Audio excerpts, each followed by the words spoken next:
Good morning, ladies and gentlemen.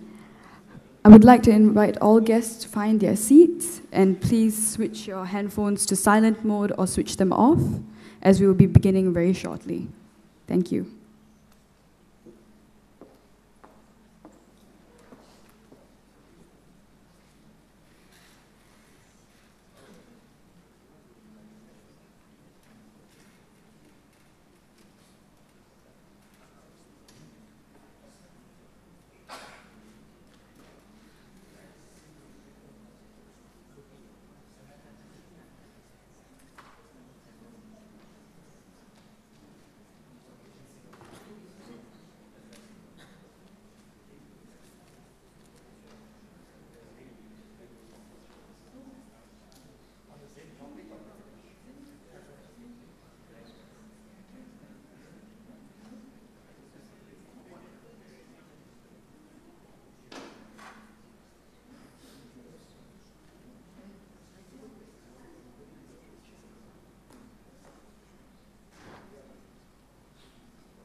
Good morning, Mr. Alan M. Boyd, Director of Smartcity Software, Entrepreneur in Residence, Director and Chairman of Appleseed Private Limited, Professor Desai, Director of Institute of Innovation and Entrepreneurship of SMU, distinguished guests, ladies and gentlemen.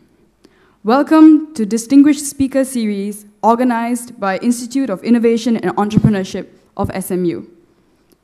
Every year, IIE invites global exemplars in innovation and entrepreneurship to share their experiences with the SMU community and the public. This October, we are very honored to have Mr. Alan M. Boyd with us today.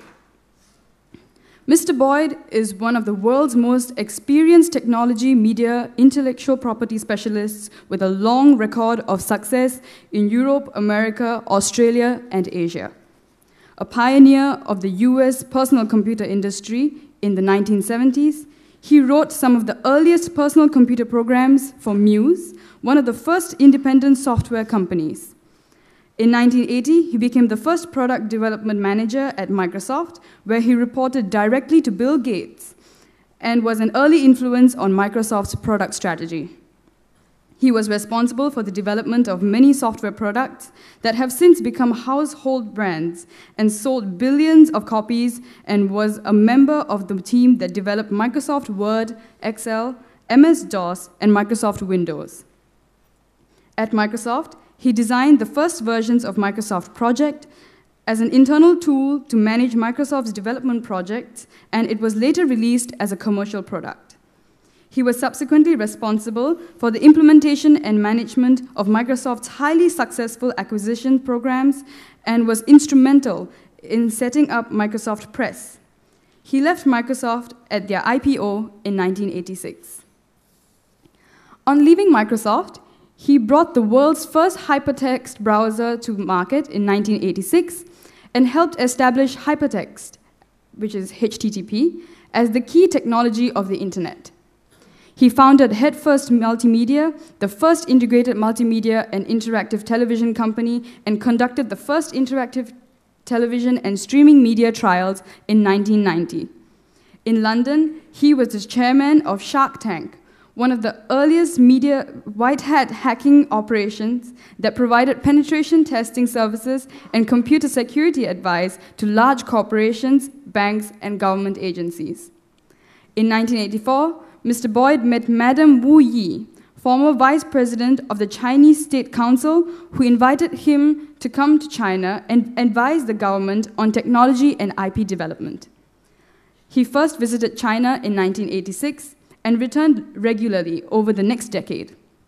In 1999, he co-founded St. Banks International Group, a Shanghai-based advisory and investment boutique investing into small and early-stage technology companies. In the 1980s, Mr. Boyd was acknowledged by the Reagan administration as one of the world's leading experts on intellectual properties and was employed by the US Treasury Department as an expert witness in a number of high-profile IP cases. In 2009, he was appointed senior IP consultant with one of China's leading IP law firms, Longan Law. He is also an advisor to Callahan Advisory of Denver, CO, one of the world's leading telecoms and cable television advisory and operating companies. In 2011, he co-founded Smartcity Software, the first Chinese software company to focus on the design, development, acquisition, and licensing of software needed to design, build, and operate modern smart cities based on M2M technology and the Internet of Things. Smartcity Software has acquired the rights for China for some of the world's most advanced software called Tianmao, formerly known as MiGo, the first ever Chinese-owned operating system for the Internet of Things. Today, Mr. Boyd will share with us on smart cities and the Internet of Things, the biggest opportunity in history. Without further ado, let us welcome Mr. Alan M. Boyd.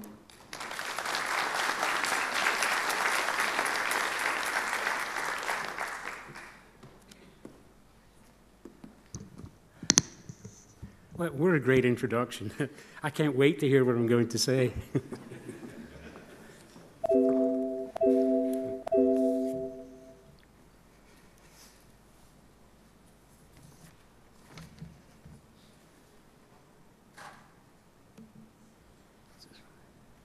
Can we turn the lights down a little bit, please?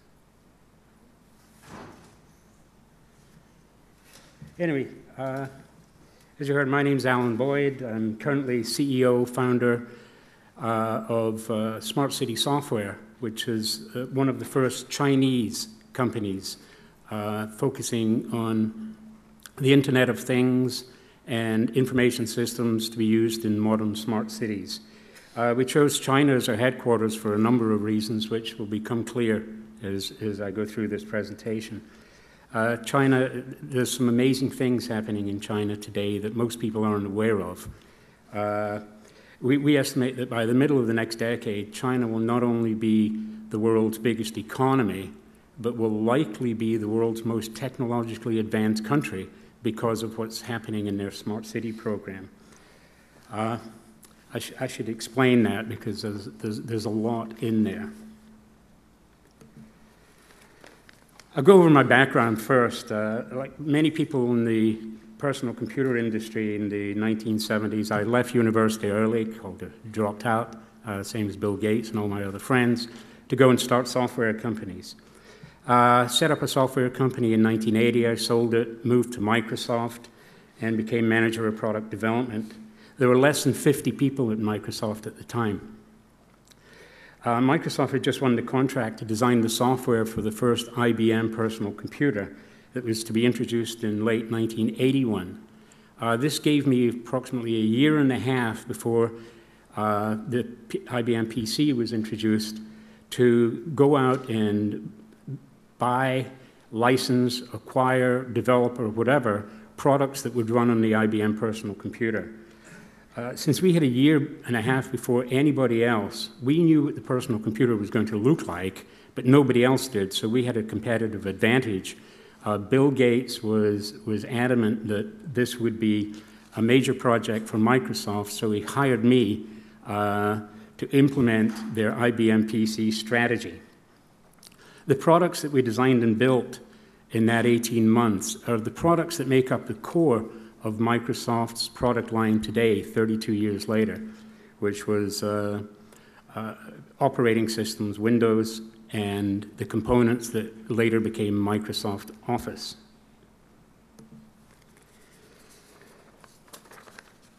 I want to start off by talking about China and what's happening in there. There's a process in China of urbanization. An American astronaut commented that if you stand on the moon, you can see the Great Wall of China. The funny thing is, if you stand on the Great Wall of China, you can't see the moon. This is caused by industrial pollution in China on a massive scale. But this is only a function of what's happening in China with urbanization. Urbanization is the biggest threat to China, but also the biggest opportunity. Every year, 20 million Chinese people move to cities in China from the countryside. This is creating enormous strain on China's cities as they struggle to provide services for the people who are moving there. There are hundreds of millions of migrant workers in China who don't live in the place where they work. Their home and their office are in two completely different provinces. Let's take a look at this. In fact, this is something we did earlier. Since 1978, China has experienced the largest internal migration in human history. Nearly 160 million people, that's roughly 12% of today's population, have left rural areas to seek work in the cities. The motivation to move was obvious. In 1978, everyone was poor and rural incomes were less than 40% of urban incomes. Suddenly, Communist China threw open its doors and factories appeared in coastal towns where farmers could make more money in a month than a year growing rice. Migrants moved from the poorest inland provinces such as Guizhou, Sichuan, and Anhui. In 1980, farmers here lived on less than $2 per day. According to a study from the University of Washington, more than 10 million workers migrated out of their home province between 1990 and 1995. Another 32 million migrated between 1995 and 2000, and yet another 38 million over the next 5 years. By 2011, nearly 160 million rural Chinese were working far from home. Between 2001 and 2010, migration contributed nearly 20% of China's economic growth. But it has all come at a personal cost.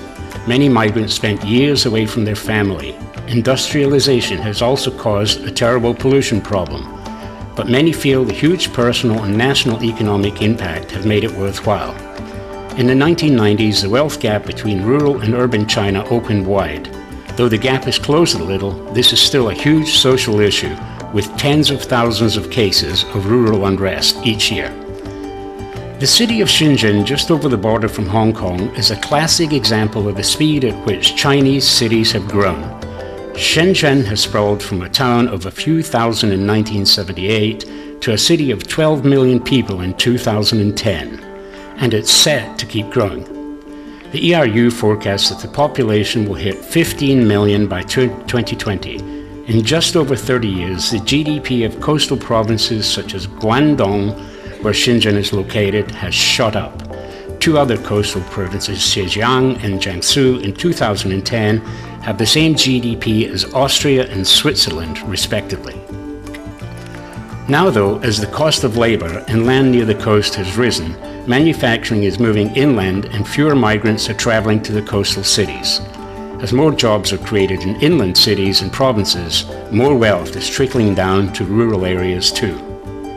In 2012, for the first time in the country's history, urban residents will outnumber rural residents. Chinese cities have expanded rapidly in recent years as migrant workers poured in to find work. This process of urbanization is a crucial driver in China's economic growth. The migrants not only provide labor for factories, they also boost consumption by renting apartments, shopping in markets, eating in restaurants, and using other city services. China needs more consumption of this kind. But the growth we've seen in China over the past few decades is set to be dwarfed by the new national plan to formalize and accelerate the rate of urbanization. The good news for China's economy is that urbanization still has a long way to run. In 1978, only 18% of Chinese lived in cities. This rose to 30% in 1995 and nearly 40% in 2002. Now it's roughly half. But this is still far lower than Europe's urbanization rate of 75% or America's of over 80%. It's estimated that another 350 million Chinese could move into cities over the next 20 years. That's the equivalent of America's entire population. Or 80 Singapores.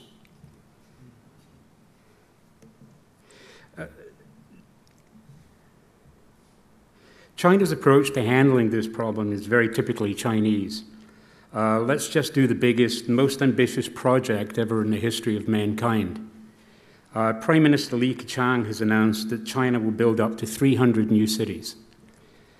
The Ministry of Housing and Urban-Rural Development has this year already announced 193 new smart city projects in China.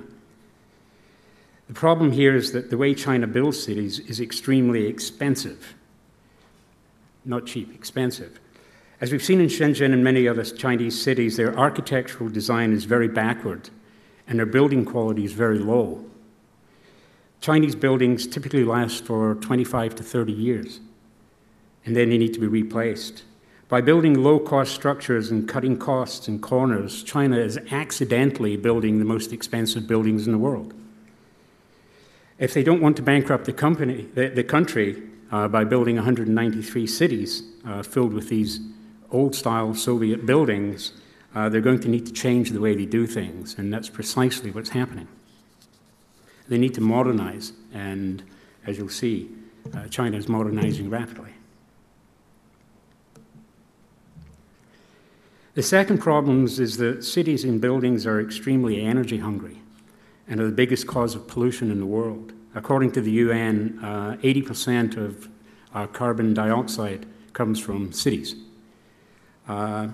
China already has over 160 cities with a population of 1 million or more. Can you imagine what China would be like if in 20 years it was producing 3 times as much pollution as it does today? No, it can't happen. To solve these problems, the government is building 300 new cities. The problem is that China doesn't have the technology for these new cities. So, as you'll see later in the presentation, that's exactly what we're doing in China, and that's why we're coming to Singapore. The amount of money that China is spending on these, we estimate to be approximately 50 times the amount of money that the Americans spent on their manned space program. And here, this is one example here of a smart city in China, which a lot of people in Singapore will be aware of. This is the Binhai new area, which is being co-developed by the city of Tianjin and Singapore, the Tianjin-Singapore eco-city. Binhai is 4 times the size of Singapore, planned, bigger than Tokyo. It will have 13 new districts, one of which is being co-developed by the city of Singapore. The problem here is that this was started 3 or 4 years ago, and the technological landscape has changed so much in the 3 or 4 years that it's questionable whether this city will now be viable given the changes in technology that have already happened very rapidly. There is a change of emphasis going on where in China they're starting to think about, should we be building all these cities? Should we be building on such a large scale without actually changing the technologies that they're using? Last month, there was a conference there, the Tianjin Singapore Eco-City Forum, and experts from all over the world came to that forum, and everybody is starting to talk about the same things, the same problems that they're experiencing with smart cities everywhere in the world.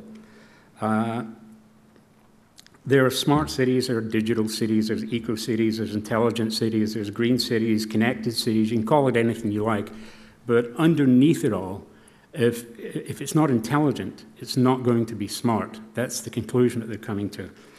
And now there's a re-emphasis away from the real estate aspects of building a city into the technological infrastructure aspects of building the city. And one of the speakers there, who you'll know, really underlined this very, very emphatically. At just 5 years old, the Tianjin Eco-City has already revealed much untapped potential. But the Tianjin Eco-City still has a long way to go. But we are focused on building of tangible infrastructure and hardware thus far. Over the next 5 years, we should begin to focus on the less visible but important elements of development. In addition to the hardware, we also need to develop the software, such as the social infrastructure and the promotion of inclusive and harmonious growth. As the Tianjin City grows into adolescence and matures into adulthood, both hardware and software will be needed for the vibrant social and economic ecosystem. Today, everyone recognizes that the difference between a phone and a smartphone is software. The difference between a TV and a smart TV is software. The difference between a car and a smart car is software. And the difference between a city and a smart city is going to be the same. It's going to be software and information technology.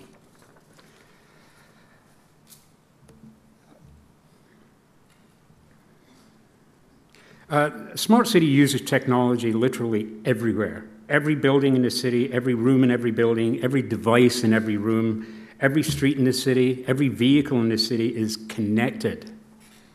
In a smart city, buildings, cars, devices, and even people are connected to the internet or cloud using the new generation of microelectronic sensors that we're all seeing. Sensors are built into walls, into doors, into rooms, into cars, into appliances, even into children's toys. In the coming months, we'll hear a lot about sensors being built into clothing, wearable computing. Sensors measure everything from temperature and humidity to air quality and water purity, from motion and acceleration to position and velocity, from ECG and blood pressure to eye movement and brain waves. Sensors, in other words, measure everything. The data collected from these sensors is used to manage the use of energy, very important, water and other resources, to manage traffic and communications, to monitor and enhance health and well-being in children and the elderly, to increase efficiency in construction, logistics, and commerce, in every way to increase the quality of life. These are the technologies that will form the basis of tomorrow's smart cities, and literally everything is going to change.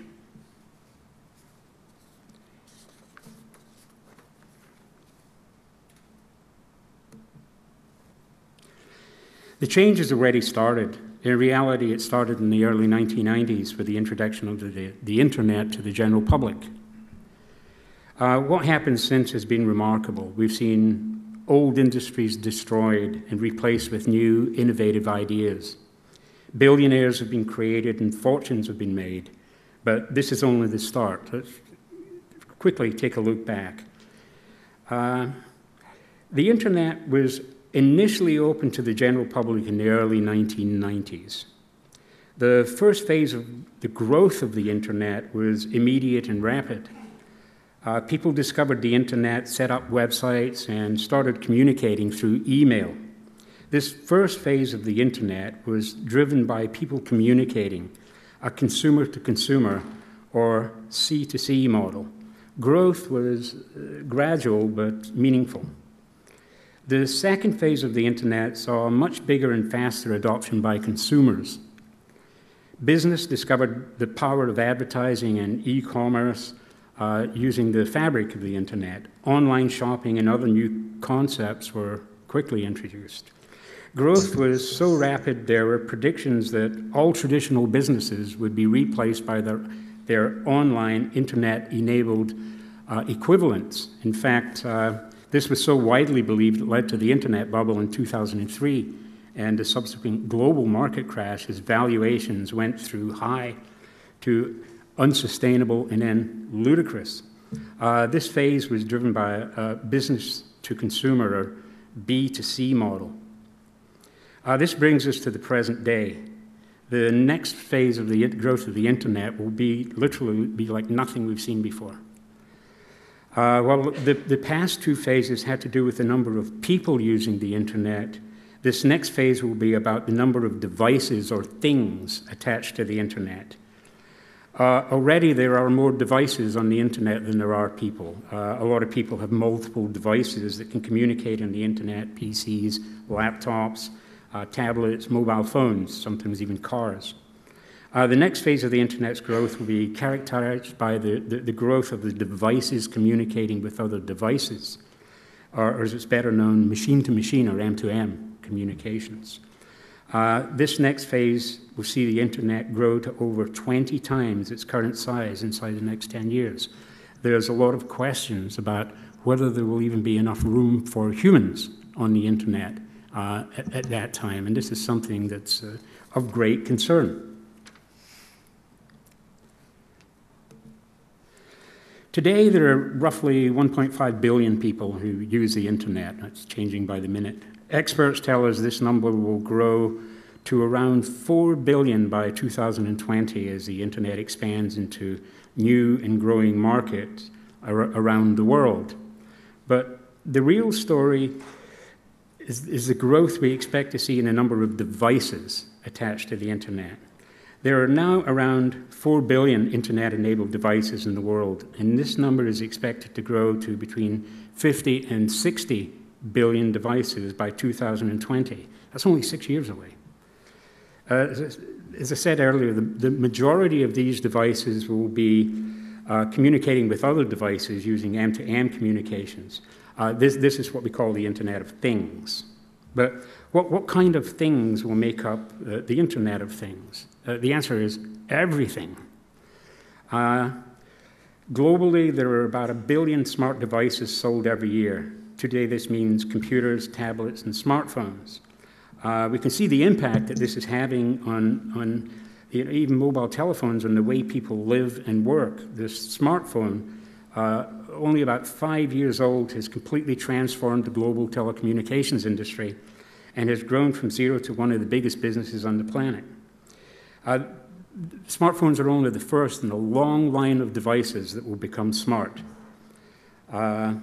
And we'll see them in the next few years. Already we're starting to see a whole new generation of smart devices come to the market.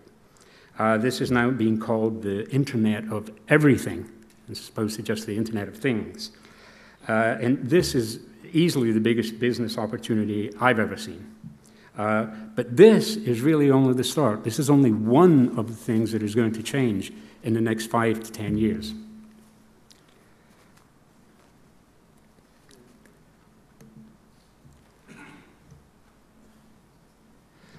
Think about the way smartphones have already changed the way we communicate in only a few years. These billions of new smart devices that are going to happen will change the way literally change the way we live and work. But the biggest benefit the Internet of Things, or the Internet of Everything brings, is the way it can change the place where we live, the city. Smart devices, sensors, and switches will be built into the very fabric of modern smart cities. Walls will have sensors built in so building managers can monitor their movement over time. Doors will have sensors built in so security systems can monitor their state. Windows will have sensors built in so the new generation of photoreactive glass can darken when the sun shines, preventing the room from overheating, replacing the concept of curtains and blinds. Cameras will monitor everything in every street and every building. Estimates are that for every person living in a smart city, there will be at least 10 sensors. I think that's off by at least an order of magnitude. But surely these sensors will add a huge amount to the cost of building and maintaining these new smart cities.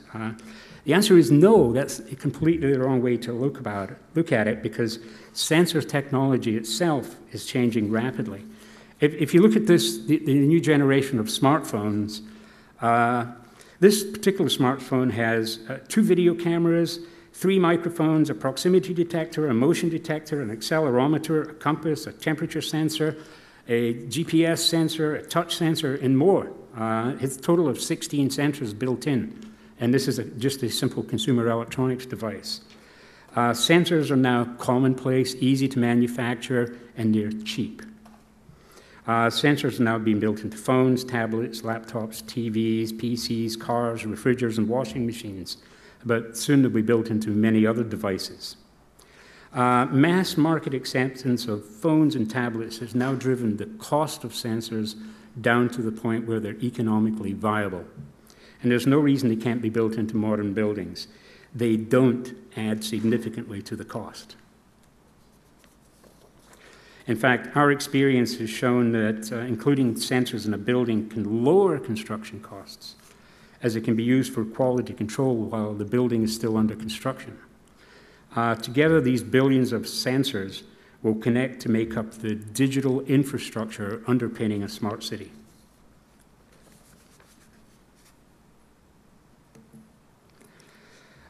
Just like a PC, laptop, tablet, smartphone, all of these devices have operating systems. That's the basis of what makes them work. It's how we can make software for them that isn't prohibitively expensive. So too, smart cities will have operating systems. There's a massive network of sensors that needs to be addressable, needs to be controlled, needs to be monitored, needs to be changed. And these are built into every building and every street. All of these buildings and streets need to be connected to the city itself, and every device in the building and every application used by the people who live and work there will be communicating with the center of the city itself. And every city will need some way of controlling this vast network of sensors.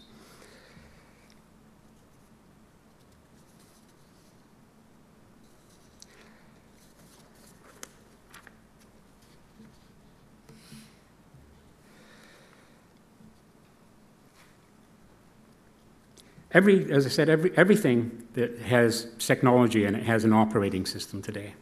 But what kind of operating systems are cities going to have? Smart cities will have standardized operating systems. They have to. And one of the more exciting trends we're seeing today is the genesis of what we're calling metro operating systems. Several variants are now in development around the world. These are very interesting distributed cloud-based operating systems, an entirely new concept in computer software. Metro operating systems make it easy to collect all the data from all the sensors and all the buildings and all the devices in a smart city and brings it in through the cloud into a single holistic control center. Operated by the city managers, this control center is used to monitor and control every building, vehicle, and device in the city. The benefits of having a standardized operating system running across many cities is huge. Software written for just one city can easily be adjusted to work in another city, very much like software written for one Windows computer will run on every Windows computer. Software written for one city should be able to be adapted for every city that shares a common technological infrastructure and Metro OS. Traditional operating systems like Windows and Linux were never designed to run anything on this scale and they're just not suitable for these types of applications. So we need an entirely new class of software, and we're starting to see it happen. We expect to see metro operating systems in use sometime in the next 3 to 5 years.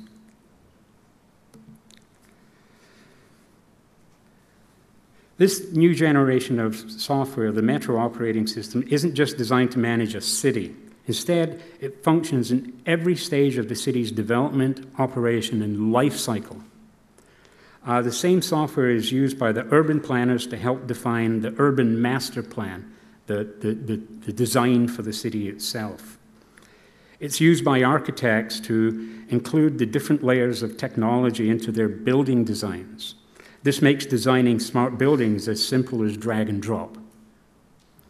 It's used by analysts to simulate the city long before it's built. It's used as a means to create, store, and process electronic documents, vastly decreasing approval cycles. Keep in mind that using similar technology, the Boeing 777 jet was designed, built, and tested without producing a single piece of paper. That was a huge technological breakthrough. It's used by construction companies and to prefabricate components that go into smart buildings. And this is where this is the point at which sensors are added to the fabric of the building, is through the prefabrication and fabrication phases before they go into the smart buildings. It's used by the construction companies and integrates into modern 4D, 5D construction management projects. It's used to manage the logistics of moving construction resources from various places to the construction site. Once the city's been built, the same software is used to manage the logistics of moving food and other resources in and out of the city without disrupting traffic. It's used in the operations and maintenance of the city. This is interesting because in this area, the software is designed to be used for up to 100 years, which is a crazy concept in information systems concepts. Of course, it will be replaced. No software can last for 100 years. 100 days is becoming sort of the life cycle of software these days. But the key is that the infrastructure that goes in underneath the software has to last for 100 years. So the software has to be replaceable. In other words, it's like buying a PC and getting updates to your operating system periodically. It will be the same for cities, although a PC has a life cycle of about 4 to 5 years. Cities don't. Cities have an infinite life cycle. So we're designing things now with a 100-year life cycle. Anyway, these are the basic technologies that go into the smart city. This is the function of the metro operating system. There's something in it for everyone. It's not just for managing, traffic. Right? All of the different benefits of a metro operating system, there's a huge number of them, but let me just look at one, which is the construction sector. Since the personal computer was introduced in the early 1980s, every sector and every industry has seen massive productivity gains. In fact, it has recently been calculated that all global economic growth in the last 30 years is roughly equal to the economic gain that we've had from productivity gains from technology. Otherwise, if we hadn't had the technology, productivity growth would have been flat. Yet there's one sector that's seen zero productivity growth at all. That's construction. Building costs are higher in real terms than they were 30 years ago, and building resources are used less productively today than they were 30 years ago. Even in Singapore, a great place, one of the world's most productive countries, cities, wherever, productivity growth is around 4% per year, which is very, very good, very high. But in Singapore, construction productivity growth, or productivity growth in the construction sector, is 0.4% growth. And this is good, because in the rest of the world, it's zero. But as modern buildings are built, sensors are built into the fabric of the building itself as it's being built. This can be used to monitor the construction quality, is later being used to monitor the health and well-being of the building itself. So these sensors are used in the construction phase itself.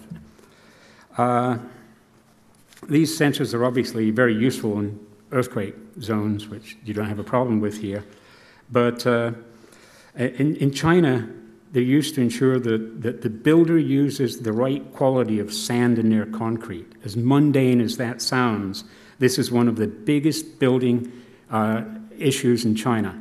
The builders cut the quality of the sand, use an inferior grade, and the building falls down after 10 years. It's a very big problem in China. Results from Europe already indicate that using a metro operating system in the construction phase can save up to 50% of the cost of construction for smart buildings, and 60% on the operating cost. This is a huge economic factor.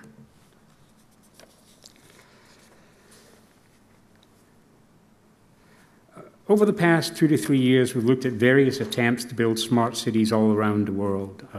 Masdar in Abu Dhabi, Dongtan on Chongmeng Island in the Yangtze Delta, Songdo in South Korea, Paras, Portugal, Almere, Holland, Greenwich Peninsula in London, and many, many more. Slowly, there's a pattern emerging. Those cities that build the technology infrastructure first do much better than those where the city is built and then they try to graft the technology onto it. In fact, we're starting to get numbers from a number of projects in Europe where we're seeing exactly what we predicted. That's where we get the numbers of construction costs being reduced by 50% and operating costs by 60%. By combining many information from many different systems, we can make huge savings in energy consumptions, for example. By combining a traffic management system with a lighting system, individual streetlights can be brightened or dimmed as needed instead of simply leaving them on all night. We're working with Philips, one of the world's largest lighting providers. They some like 65% of the street lighting in Singapore provided by this company. And they're integrating their hardware and software systems into metro operating systems, and we're working very, very closely with them in China and in Europe. The energy savings we're seeing from street lighting are just simply off the scale. I mean, 90% and upwards can be saved in some locations depending on the amount of traffic. But this is only one example from how the use of sensors can be used to reduce energy costs and make smart cities more efficient and better places to live. But there are millions of other applications that needed to be developed in the next 6 years. We've got this is all going to happen by 2020. So this is like being warned in advance that the IBM personal computer is going to be 18 months away. So as you can see here, it's 32 years later and I'm still in the same job.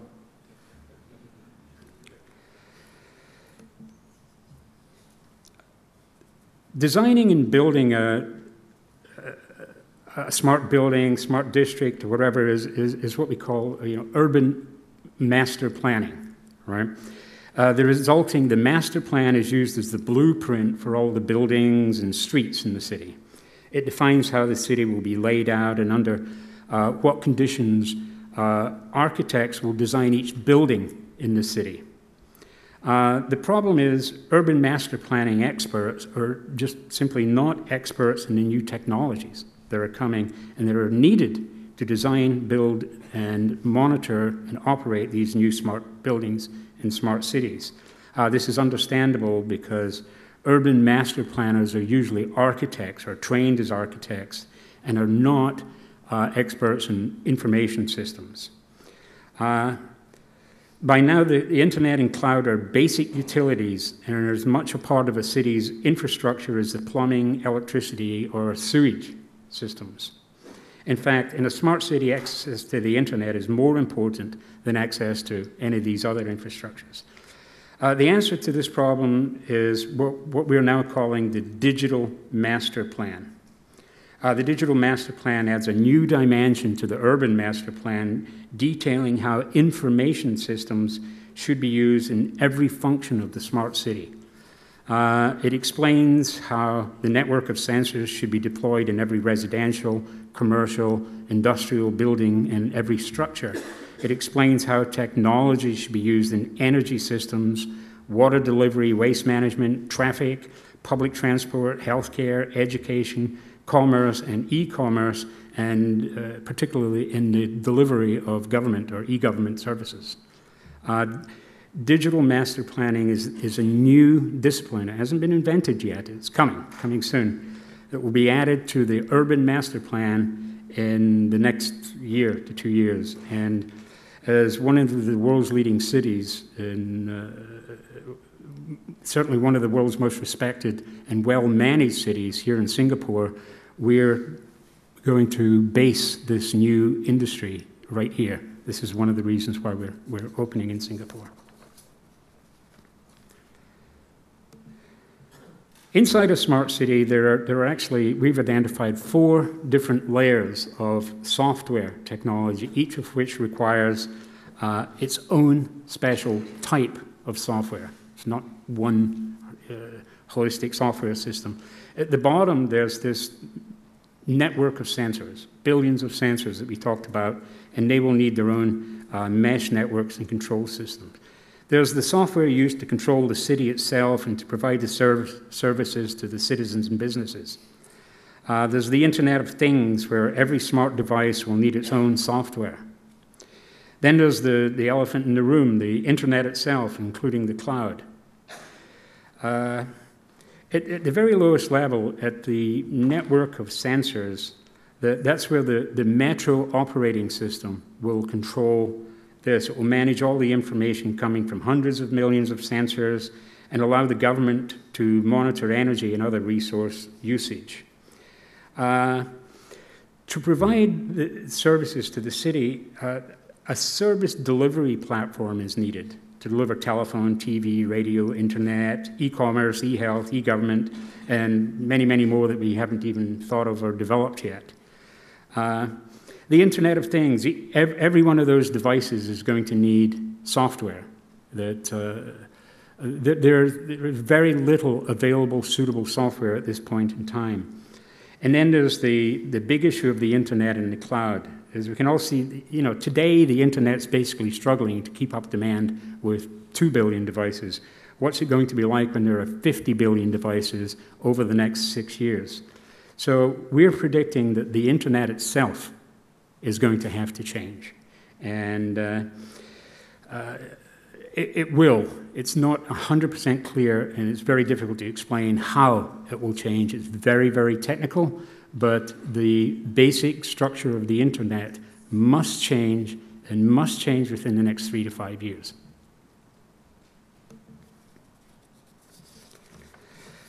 This is what we're now calling the Internet version 1.1. It would be very rude if we ever had an Internet 2.0, because the way the Internet was constructed in the first place was simply beautiful. It's a brilliant design. Since it was first developed or made available to the public in the 1990s, it hasn't changed. The architecture was, in fact, designed not to need to change. It was designed to be allowed to grow, but the scale at which we're going to see things grow in the next 5 to 6 years is simply impossible for this model to keep up with without change. The Internet's based on a very low-level technology called TCP/IP, a Transfer Control Protocol. This sits at the very lowest level and determines how packets of data move across the Internet. TCP/IP has basically reached the limits of its usefulness. It's almost, they'll burn me at the stake for saying this if I said it in Silicon Valley. There's lots of work going on in this area to find a replacement, a lot of it being done by the American military. But not to put too fine a point on it, the US government has recently cut defense spending. And in some cases, they haven't paid their bills, particularly in the last couple of weeks. What we're seeing is, as a result of this, some of these new technologies that are being developed for the US government are now in the public domain. They're available for private companies to buy. Previously, they weren't even available to companies outside of the USA.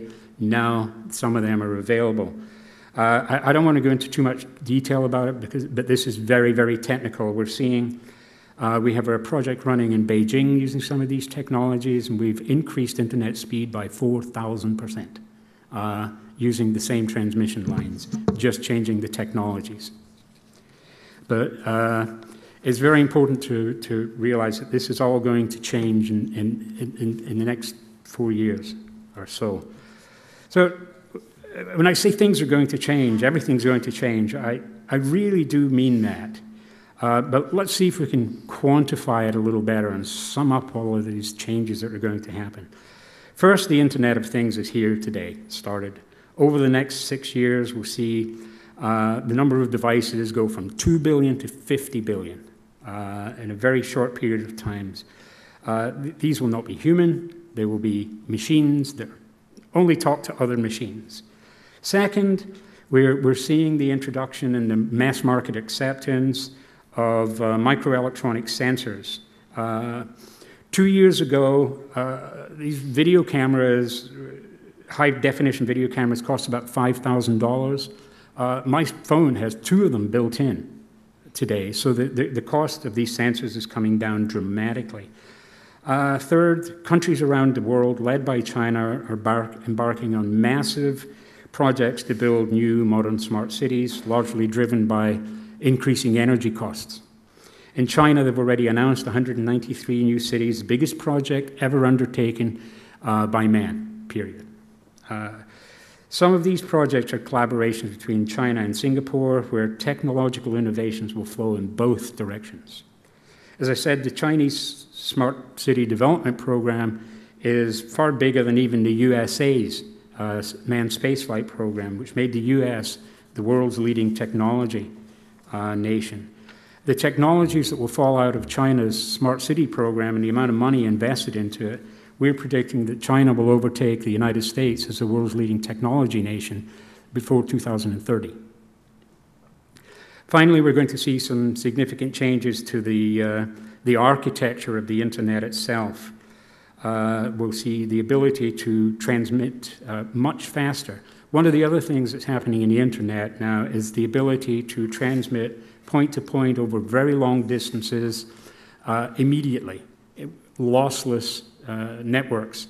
And this is having a major impact on the global financial industry, because in Europe they're introducing financial taxes on every trade.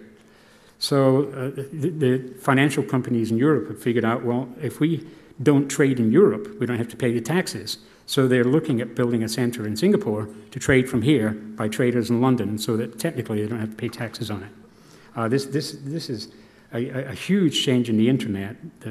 The internet can't do this today because of the volume, the distance, the speed, and the accuracy that you can send information with today's technology just isn't good enough. We'll also need new business models for all of this. Refrigerators don't read advertising.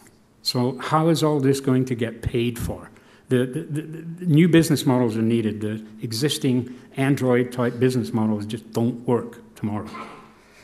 And we're also going to need entrepreneurs to do all of these things. So as I said, there's huge opportunities for new companies, new startups, entrepreneurs, and this is a good place to do that. In fact, this is why I'm in Singapore.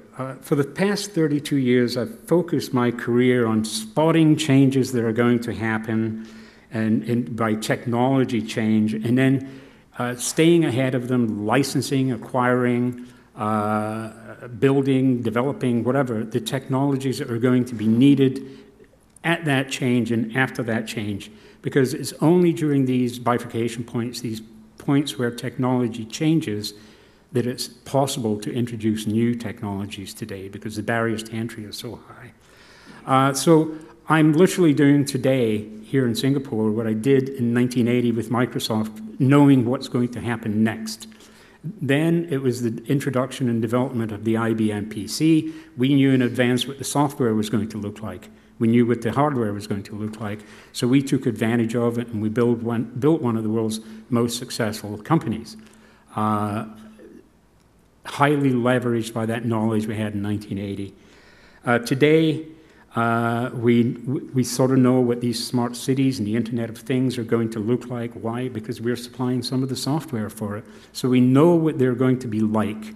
It'll take a little more than 18 months, but by 2020, we suspect there'll be a significant market for our products. So this is why myself, along with my partners in crime here, we've set up this new company in Singapore called Appleseed. Appleseed's function is to use our knowledge of what's going to happen next to identify technologies and accelerate them through to the market and open up international markets to them, particularly China. We do this through the process of venture acceleration. We look for companies that have already been pre-qualified by having a venture capital company do their due diligence and invest in them. We identify the technology. We know how to get it into China through a process we call sinotization. And we make it Chinese. We make it look like it's Chinese because some markets in China are just simply not open to foreign technologies. So we spot companies that have been invested in by local venture capital companies. We take the products and accelerate them into the market. We're still actually in the process of setting this up. We are supported very strongly by Spring, and we're getting a lot of political support. We met the politicians, the ministers when they were visiting Tianjin, and everybody's very supportive of what we're doing here in Singapore. We're not even completely set up yet. You know, we're in the process of setting up, but already we have success. We've seen a success story. We've seen a couple of success stories here in Singapore with companies that we've identified and have agreements in place already, even before the company is completely set up. I'll finish off by giving you one example of a live project that's running here today in Singapore. One of the biggest challenges for smart cities is the management of traffic. For me, I work in many cities, London, Hong Kong, Beijing, where I live, and Singapore. I'll just say some cities have better traffic management than others. Poor traffic management contributes significantly to pollution, damages health, and impacts efficiency and productivity. In Beijing, it can take 3 hours to go 10 kilometers on the third ring road. That's not good for business or health. Singapore's solution has been to restrict the number of vehicles on the road. In Beijing, there's 1,000 new cars go on the road every day. It's unsustainable. There's a lot of arguments in the smart city community and the Internet of Things about smart cars. Where should the smarts be? Should the cars themselves be intelligent, or should the city have some say over the intelligence in the car? And we're saying it's actually both. The intelligence should be in the car, so the car can drive itself, but the city should have a veto over the car and be able to tell it what to do. The first product that gives some control over the car, or at least some communication with the car, is in development right here in Singapore today, and it's the best one I've seen anywhere in the world. There's a small smart dongle that can be plugged into the diagnostic port of most modern cars. It monitors all the key engine components, the oil pressure, the speed, the direction, the location, you know, pretty much everything that can be monitored in the car goes to this small dongle and is sent over the cloud to an information system that can monitor it there. This information can then be relayed back to the car owner, can be relayed to the car manufacturer, which is very similar to a project I did with Ford in the 1980s. It can be relayed to the car's maintenance provider or garage. It can be replayed to the driver if the driver is different from the owner. And if it's required by law, it can be relayed to law enforcement agencies, and I hate to say this, even insurance companies. This innovative project is running right here in Singapore today. It was developed by a small company called Covexis. It was originally designed here for rental car companies who are concerned about their vehicles going over the bridge to Malaysia. If it has one of these dongles fitted, if it gets to the other end of the bridge, the engine is disabled. So it's a great benefit to the car companies, pretty useful. But we've taken this technology and we've licensed it, and we're going to put it into China and many other countries. Put it in perspective, Google acquired a company with a product that does half of what the Covexis product does for over $1 billion. So smart investors in Singapore should keep their eye on this company, Covexis. We spotted them and we're using it. This one is a winner. So at that point, I'll say thank you very much, and I'll throw it open to questions.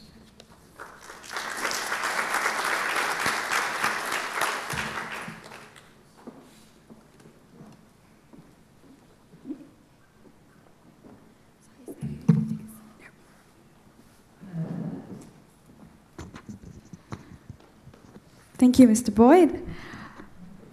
Now we have Mr. George Han, Senior Manager of Institute of Innovation and Entrepreneurship of SMU, Hello. to help us facilitate the question and answer. So now we open the floor for questions. Just step up to the mic and you can ask your questions. Yes. Hi, first question. Hi, Can you introduce yourself before yeah, you... my name is Wong you. Yit Nan. I'm adjunct with SIS, School of Information System. Thank you for a very enlightening presentation. I agree with your vision of smart city and everything, internet and everything. I have three parts question. So the scope is huge, right? So forget about the public, private sector side. Take the government and the public sector. If you need to solve, say, top 3 problems for a smart city in the next 5 years, so let's set the parameter.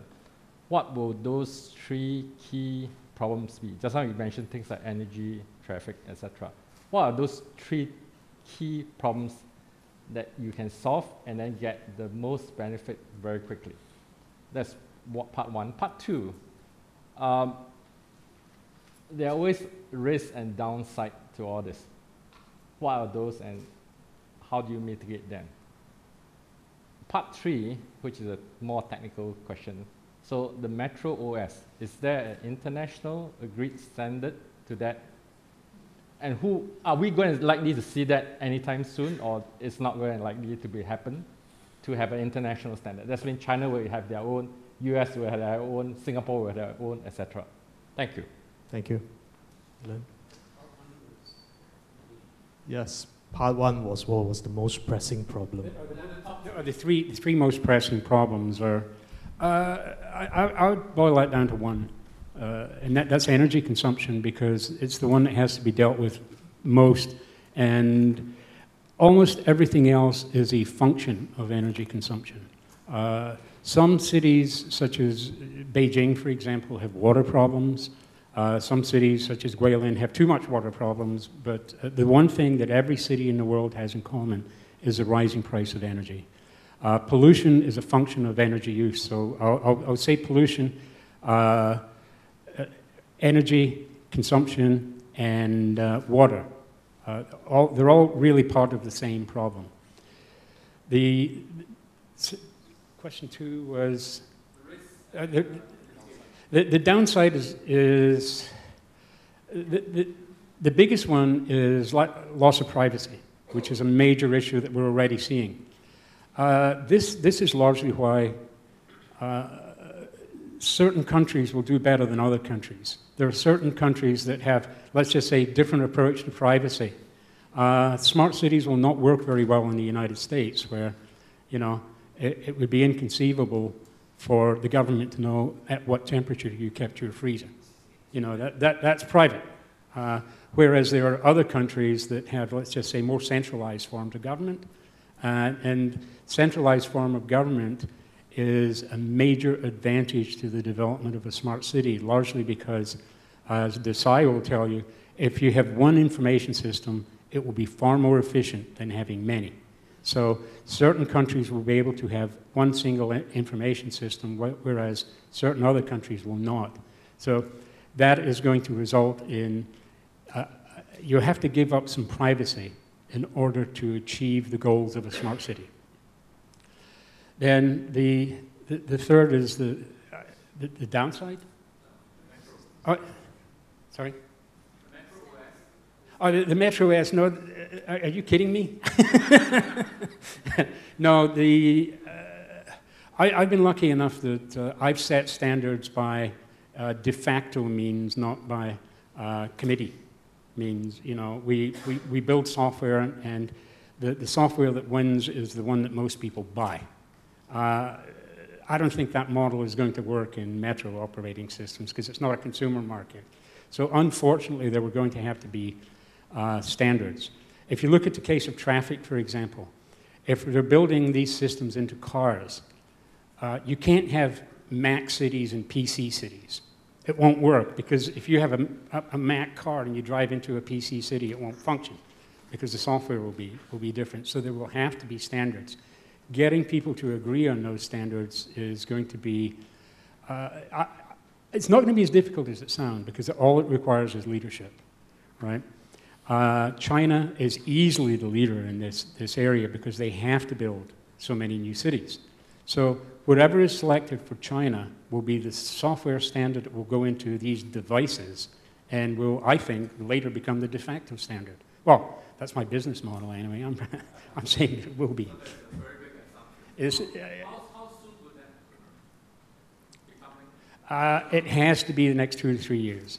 But we'll agree on data structures first, like anything. But, I mean, if you're going to build a computer or a phone, you can't build something and then decide which software we're going to put in it. You have to choose the software first, right? And then you construct the hardware around that. So we're pushing for cities to select the software first.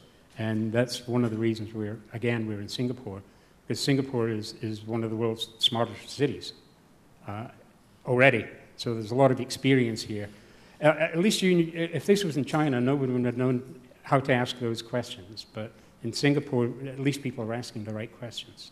Thanks for the compliment, Alan. Maybe we can have the next question. And go easy on the parts, because we do have problems keeping track of A, B, C, D. So my name is Melvin. I've got a question. Based on my limited readings about Internet of Things, it seems mostly about using sensors, having machines talking to machines to trigger a machine function. Is there any research that has sensors or machines talking to machines to trigger a social interaction instead of a machine function?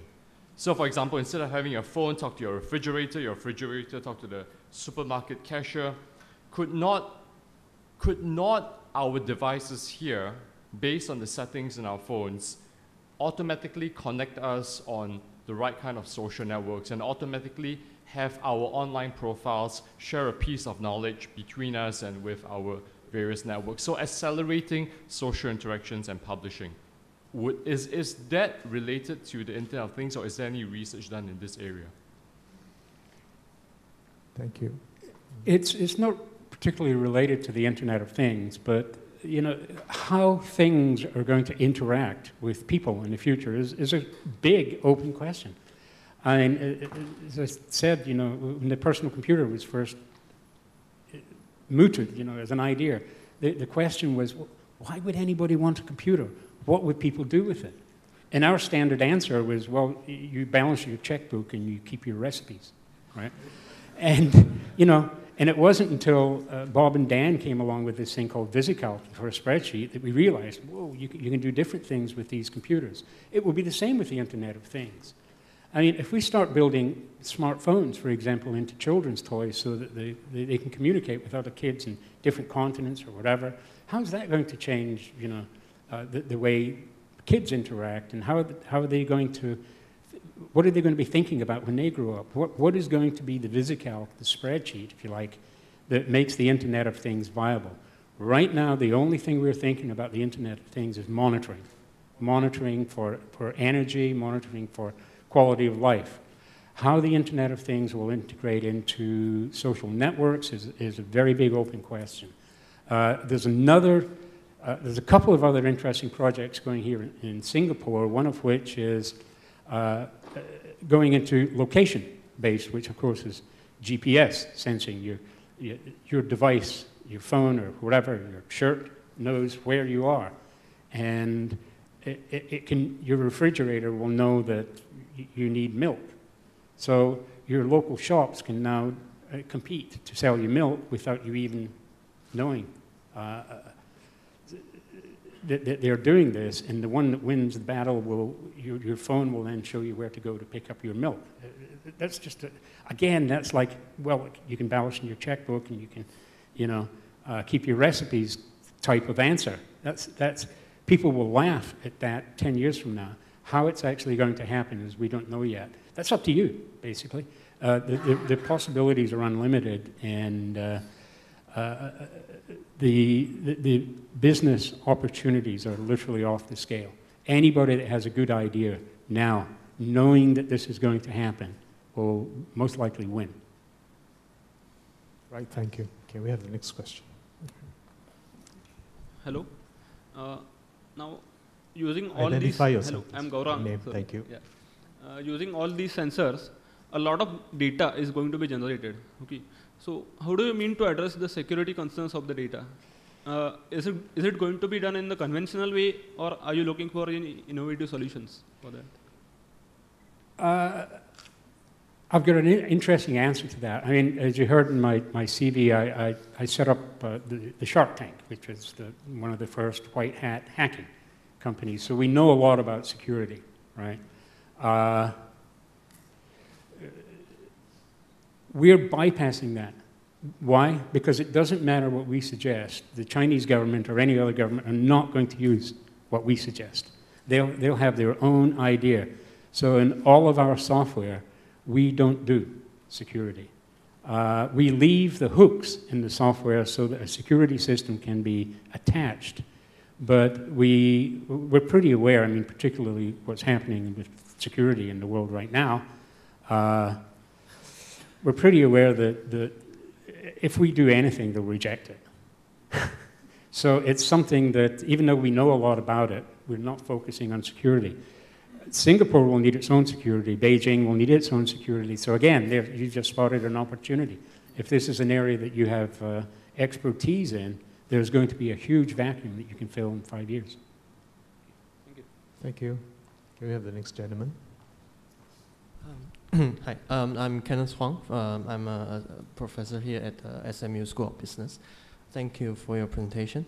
My question is, since this is going to be on a mega scale, right, a huge change, right? Just like during the launch of the Human Genome Project, there is a lot of policy implications associated with such a huge technological change. They designated 3 to 5% on ethical, social issues, and so on and so forth, right? So there's going to be a lot of those. So are there any obvious or pressing policy implications or changes or technology policy things, matters that the governments, Singapore, China, should be looking into in, concurrently making sure that this is a success, the package, right, that would come with this? Yes. Funny enough, when Singapore gained its freedom away from us British, Mr. Lee, Prime Minister Lee, outlined 7 points, I believe, that would make up a livable city. And we're using exactly those same 7 points. I heard your development minister speak a couple of weeks ago, and he quoted them. He went through and quoted them. And as he was saying them, I thought, you already know what you have to do, or at least you have a better knowledge of how to make a livable city than likely any other city in the world. There's some interesting experiments in places like Paris in Portugal, Songdo in South Korea, and places where they're using technology to connect everything. But as former Prime Minister Goh said, it's time to put these systems in place now, the software. We're building our software around the same livable indexes that Singapore is, and this is an area where I think you already know the answer to your question. You've got it right. How do you implement those policies digitally now? That's the criteria. But it's sort of like Asimov's law of robotics. It's somebody said it once, and now in a book or something, and it's stuck, and it's actually being implemented in real life. So I think you already know the answer to that question. Thank you. Thank you. Can we have the next question? Well, thank you very much, Paul. I think Alan, it's fascinating, amazing. You're reinventing yourself. I'm very glad. And the question that reminds me something. So when you deal about the known unknown, and unknown unknown. Now you reminded me, because when you narration about China and the question relevancy of China and knowing the shortcoming of it. Well, I wrote to you during those years when the HTTP era. I wrote, I remember something like in correlation with the Richardson's maturity modeling. And your maturity modeling right now for China, it reflects back in the flashback. Now, my question here, at that time I don't get an answer from you. So it just incidentally, after the HTTP, I wrote that because, you know why? Because you didn't come up with any position on the Richardson modality, the maturity modality. Now, my question right now here, in term of the internet's dimension, we are working on the in-betweens, the cloud and the quantum. So we think that the cloud is still not strong enough, and certain weakness in certain things, but quantum is too big. So we were thinking of in between. What would be your opinion on that? Secondly, with regard to the Metro OS, we work on quite a multi, what you call it, OS dimension. And the question is that not only standardization, but the question of synchronization and orchestration and harmonization. I think if you can initiate certain formality, then I think it's really good. And I'm looking forward to your program in Singapore. And I think that I hope that there is less restrictive precondition, and I love it. And I'm looking forward to working with you. Thanks a lot. Thank you. Repackaging is, you have to continuously recycle. And I was very lucky when I was, when I was at university, I elected to study physics. And of course, this was in the late 1960s, early 1970s, and I was heavily inspired by Einstein, who was still alive in those days. And Einstein actually, when he was teaching at Princeton, he sat the same exam 2 years in a row. Same final exam 2 years in a row. And one of his students opened a paper and went, "Excuse me, Professor Einstein, these are the same questions as last year." And Einstein said, "Yes, but the answers are different," right? And so by studying physics, it's interesting. My approach to life is that you have to reinvent yourself continuously, because next week the answers are going to be different. The questions are the same, but the answers are different. And that's very true. That's why, I can't answer a lot of questions on these smart cities. I just have this vision, this structure. And if I explain the structure to people and it helps people visualize where they plug in, then that's great. I've done my job. But as we said earlier, this is a monstrously huge change that's going to happen. The number of opportunities that are going to be available are equally monstrous and huge. One thing I missed, because the question is that when you talk about transformation, but transformation is a 20C commodity. And it is right now, you're right, in the sense that it is transvention. But the transvention exercise on the taking is very hard. We can have an exchange later. We can give the opportunity to another talk about that later. Member of the floor. This gentleman, please. Thank you. My name is Scott Chin from Scubo. Last year I was with IBM, and they had the IBM Smarter Cities Challenge. And I was managing the Jurong Lake District project here in Singapore. So the question is, you have had the Metro operating system, but they have implemented a few years ago in Rio de Janeiro, the smart cities, and the mayor spoke at TED about they call it the Intelligent Operations Center. So what difference do you see your Metro operating system versus what they have in IOC? Yeah, I'm very familiar with IOC. As I told you, I know George. There's a Metro operating system being used in Almere, Holland, right now, that is also using IOC. They are completely complementary. IBM has a similar vision of architecture. We know the guys in Beijing who are doing this. And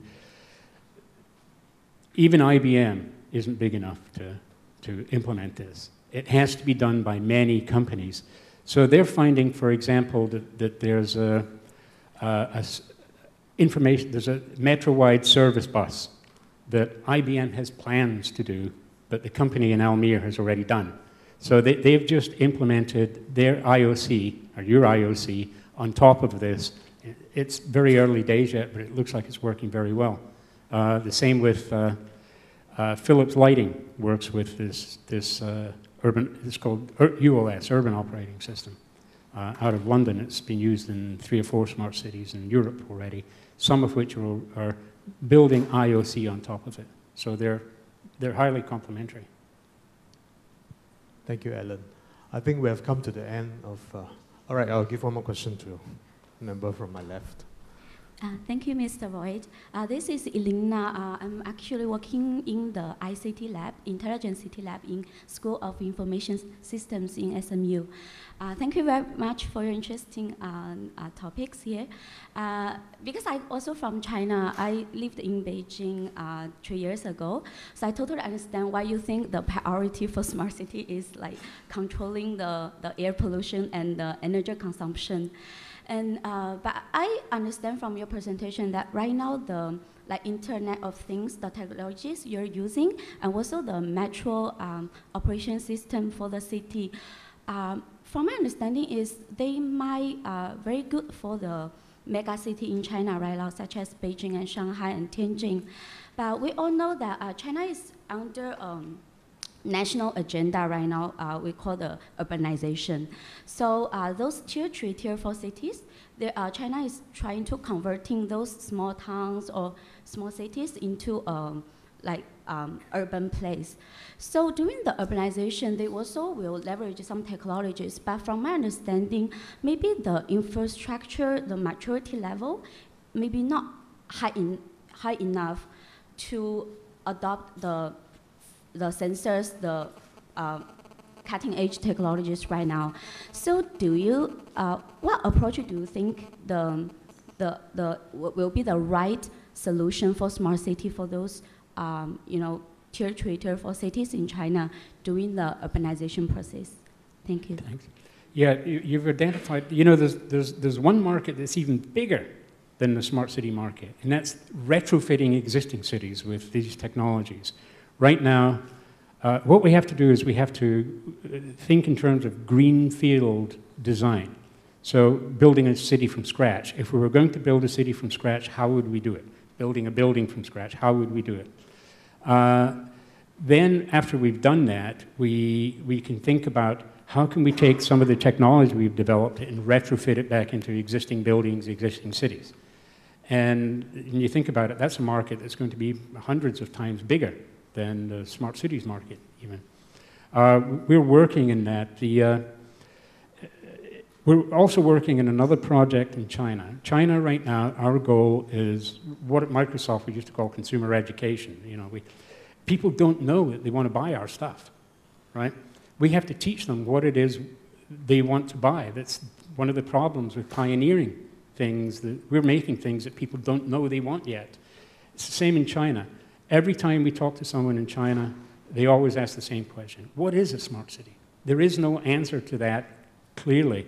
Yeah, that's why we've put our presentations together. We're not describing what a smart city is. We're describing how our software technology can be applied to somebody who wants to build a smart city. And basically, that's all we can do at this point in time in China, is educate people. Now, to do that, we're doing it a little bit clever, to be honest. We've set up a new company called Smart City TV, and we're doing business to business and in China, business to government television, using what looks like a TV channel news format, magazine format, to educate people, or at least to bring the experts into a single forum so that they can air their ideas of what a Chinese smart city should be. China's a 6-year-old kid still. It's got a long way to go, but the energy that's there and the political will to make this happen is all there, so it will happen. But we still can't find 2 people to agree what a smart city in China should be. What's very interesting, though, is that probably the most advanced attempt at doing a modern city in China is the Tianjin Singapore Eco-City. There's another one happening, well, Suzhou was also a collaboration with Singapore, and there's another one in Guangdong called Knowledge City. These are all collaborations with Singapore. So there's obviously an interest here of doing not only financial investment, but knowledge transfer in two directions between Singapore and China. So I think there's a huge opportunity for Singapore here, and particularly this institution, for example, to heavily influence what's happening in China. Thank you, Alan. We have come to the end of the Q&A. Thank you for participating. Back to the MC. Thank you, Alan. Thank you, ladies and gentlemen, for all of your questions. I would now like to invite Professor Desai, Director of Institute of Innovation Entrepreneurship of SMU, to present Mr. Boyd with a token of appreciation.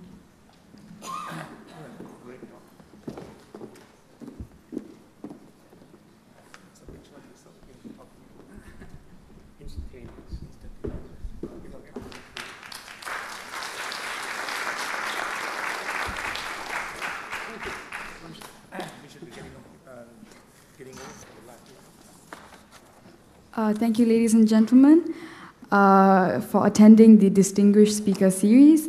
You may make your way outside for refreshments. Before you do, we would really appreciate it if you could fill out the feedback card that has been given to you and just drop it into the box that will be placed right next to the podium. Thank you so much.